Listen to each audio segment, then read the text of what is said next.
I'm always somewhat reluctant to deal with the first reading of Abraham and Isaac and the sacrifice when I'm dealing with children, because it tends to teach them not to go for a walk with their father.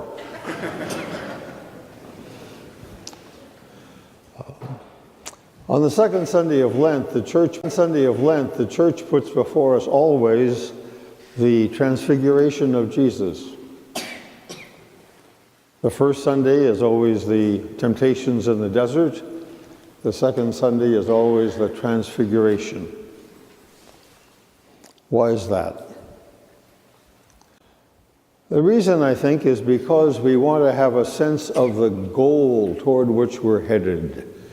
The risen Lord Jesus, and being with the risen Lord Jesus in all his glory, all that is rightly his at the right hand of the Father, shared with us, so that we can deal with and put up with and continue the sacrifices and the efforts we make during the season of Lent to become more available to God's grace, more filled with God's Spirit, more open to receiving that great, the end of all time.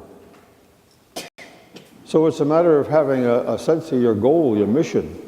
In the other Gospels, you find when Jesus has had transfiguration, this scene, they come down the mountain, he tells them now the Son of Man's going to be rejected, the Son of Man's going to be killed. He gives them all the bad news of what's going to happen to him and to his followers, because they've had a chance to see that that's not the final word, that's not the end.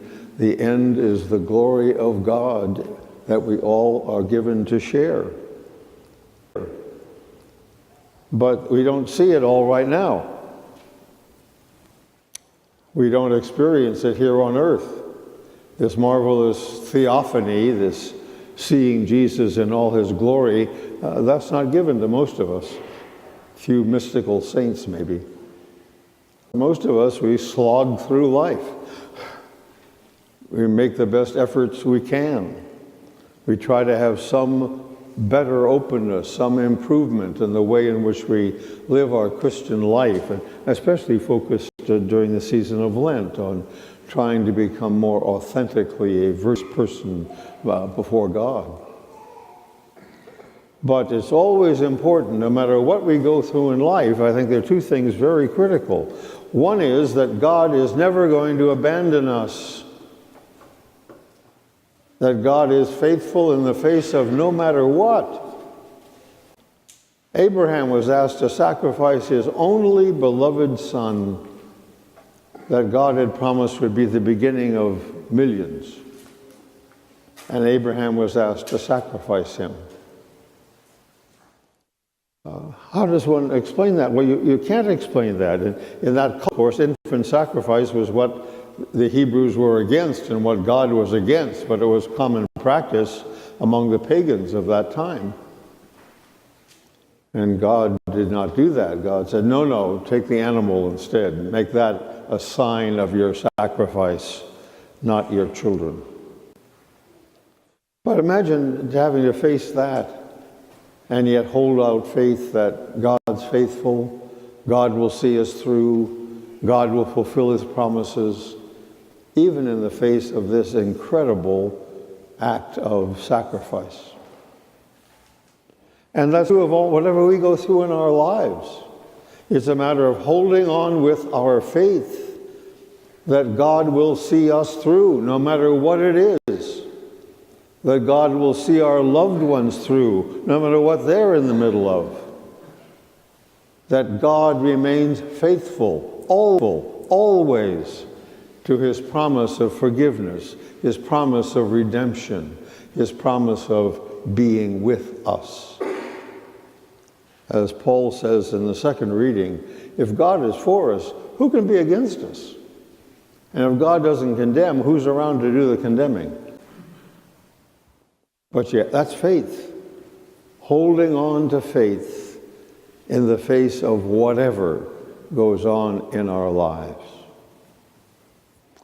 The second thing is we have a sense of vision. Faith in what? Faith that we are called to be eternally with Christ in God. Faith that we are called to share the glory of the risen Lord. Faith that whatever we go through in this life is worth it in order to attain the glory of God promised us in the risen Lord Jesus. So we have a sense of the goals of where we're going, a sense of what it's all about, and what makes all the different pieces of it worthwhile. So we need to keep our eyes on this goal, keep our eyes on where we're headed, even though we sometimes have very difficult times along that road. Those of you who are old enough go back to the civil rights movement, which I do. And I remember one of the songs in the civil rights movement I've always thought fit very well with what this reading is about today. Paul and Silas, bound in jail, had no money for to go the bail.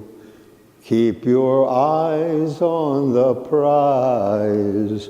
Hold on, hold on, hold on, hold on. Keep your eyes on